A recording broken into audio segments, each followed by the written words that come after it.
I'm Rob Lacrone. And I'm Jessica Andrea. With NewsWrap, a summary of some of the news in or affecting LGBTQ communities around the world for the week ending October 12th, 2019. Uganda's Kill the Gays bill is coming back to life. Expect the latest edition of the proposed law to mandate the death penalty for homosexuality to be introduced in Parliament within weeks. The last version of the law passed in 2013, but a court overturned it on a technicality the following year. The government of President Yoweri Museveni signaled at the time that it would eventually try again. The same government remains in power today. Its 5-year-old arguments were regurgitated by the ironically titled Ethics and Integrity Minister, Simon Lokoto. He told Reuters that homosexuality is not natural to Uganda, but there has been a massive recruitment by gay people in schools, and especially among the youth, where they are promoting the falsehood that people are born like that. Uganda's British colonial-era penal code already punishes consensual adult gay sex with up to life in prison. Lokoto confirmed that the new edition is still a kill the gays bill, saying, "Our current penal law is limited. It only criminalizes the act. Now the government is looking beyond the sex acts." Lokoto stressed that we want it made clear that anyone who is even involved in promotion and recruitment has to be criminalized. Those that do grave acts will be given the death sentence. He affirmed that President Museveni again supports the bill. It's not easy being queer in the East African country. Pepe Julian Onzima of the group Sexual Minorities Uganda warned that when the law was introduced last time, it whipped up homophobic sentiment and hate crimes. Uganda faced widespread condemnation and economic sanctions when the original law was signed in 2014. The European Union and the United States are contemplating such sanctions again this time, but Lokoto said his government remains undeterred. He insisted, "We don't like blackmailing. We can't just bend our heads and bow before people who want to impose a culture which is foreign to us." Onzima fears that the law's passage will lead hundreds of queer people to flee the country. The activist said, "It will criminalize us from even advocating for LGBT plus rights, let alone supporting and protecting sexual minorities." Edwin Sissange of the African Equality Foundation told Pink News that the reintroduction of the bill is the government's desperate attempt to stem the growing popularity of opposition candidate Bobi Wine. They're charging that Wine is supported by Western gay people. Parliament could vote on the new Kill the Gays bill before the end of the year. U.S. President Donald Trump and his administration continued their assault on LGBTQ rights and dignity this week, even as impeachment looms overhead. Secretary Mike Pompeo's State Department now requires that lesbian or gay foreign diplomats be legally married if they want to get their partner's spousal visas. A policy initiated in 2009 during the Obama administration had granted visas to the domestic partners of diplomats serving in the U.S. That policy covered those working at the United Nations, the World Bank, NATO, and in foreign embassies and consulates across the United States. A State Department spokesperson claimed that the policy change is meant to ensure and promote equal treatment, since unmarried domestic partners of heterosexual foreign diplomats are also ineligible for spousal visas. There's one big difference. Less than 12% of the UN's 193 member states have open civil marriage to lesbian and gay couples.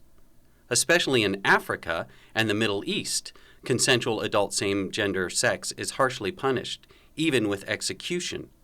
A foreign diplomat and their same-gender partner could face criminal charges or worse when they return home if they legally marry in the U.S. to get the spousal visa.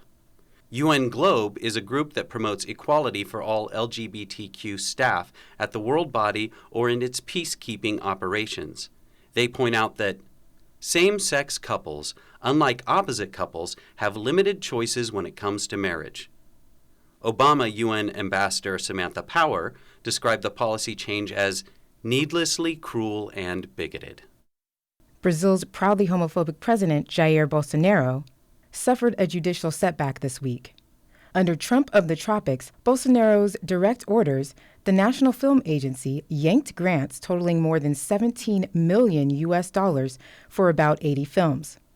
Only 4 of them had LGBTQ themes or content. Bolsonaro said in August that funding those kind of films was throwing money away. So Brazil's Citizenship Minister Osmar Terra ordered the suspension of all film funding a few days after Bolsonaro's remarks. Judge Laura Carvalho granted federal prosecutors' request for an injunction against the funding freeze.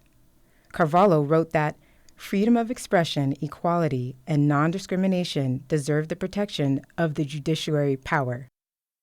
Prosecutors argued that Citizenship Minister Terra should be fined and banned from holding elected office for up to 8 years for administrative misconduct. They charged that, as there was no legal way to prevent the only 4 LGBTQ projects from being excluded, the solution found was to sacrifice the entire process. Director Emerson Maroneo's film was one of the 4 queer-specific funding contenders. He told Reuters that, at least for now, justice was done. "We are living lonely times, but decisions like this make me feel like we are back to living in a democracy." Bolsonaro's government can appeal the decision. Danish professional hockey player John Lee Olsen has become the 3rd in the global sport to come out as a proud gay man. The 27-year-old goaltender plays for Rungsted Sager Capital. Olsen made the announcement during a live TV interview this week and said that he was ready to show that you can be gay and play ice hockey. He said that he got nothing but support when he told his teammates in August, but he expects to be heckled when he plays. He said that it's something I have to be ready for and be mature about.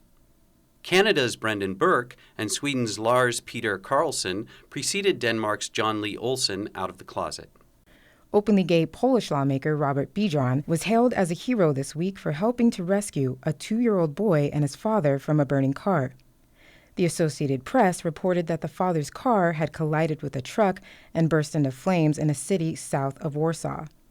Local firefighters posed with Biedron and praised him in a Facebook post. The caption read, "Like a real fireman, he went to the burning car with a fire extinguisher." Biedron's heroics probably will not help the political fortunes of the opposition left-wing alliance that his Spring Party belongs to. Polls have it in 3rd place prior to mid-October's national election day, far behind the ruling far-right Law and Justice Party. Finally, the 4.5-hour October 8th LGBTQ town hall on CNN, hosted by the Human Rights Campaign in Los Angeles, was a lot for some people to endure. 9 of the leading candidates participated in individual half-hour interviews by rotating CNN anchors that included openly gay news anchors Don Lemon and Anderson Cooper. According to most analysts, openly gay contender South Bend, Indiana Mayor Pete Buttigieg did well. So did New Jersey Senator Cory Booker and Texas Representative Beto O'Rourke. There was general consensus that perennial frontrunner Vice President Joe Biden did not do very well at all, particularly with his rambling denunciation of old San Francisco gay bathhouses. If social media is the best indicator, the question and answer of the night belonged to Massachusetts Senator Elizabeth Warren. In case you haven't already seen or heard it, you're on the campaign trail and you're approached. You have been, yes. And a supporter approaches you and says, "Senator, I'm old-fashioned, and my faith teaches me that marriage is between one man and one woman." What is your response? Well, I'm going to assume it's a guy who said that. And I'm going to say, then just marry one woman. I'm cool with that. Assuming you can find one.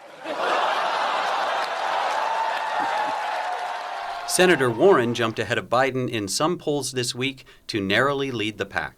That's NewsWrap, global queer news with attitude for the week ending October 12th, 2019. Follow the news in your area and around the world. An informed community is a strong community. NewsWrap is written by Greg Gordon, edited by Lucia Chappelle, produced by Brian DeShazer, recorded at the studios of KPFK Los Angeles, and brought to you by you. Help keep us in ears around the world at thiswayout.org, where you can also read the text of this newscast and much more. And you can listen to NewsWrap each week by subscribing to our This Way Out Radio YouTube channel. For This Way Out, I'm Rob Lacrone. And I'm Jessica Andrea.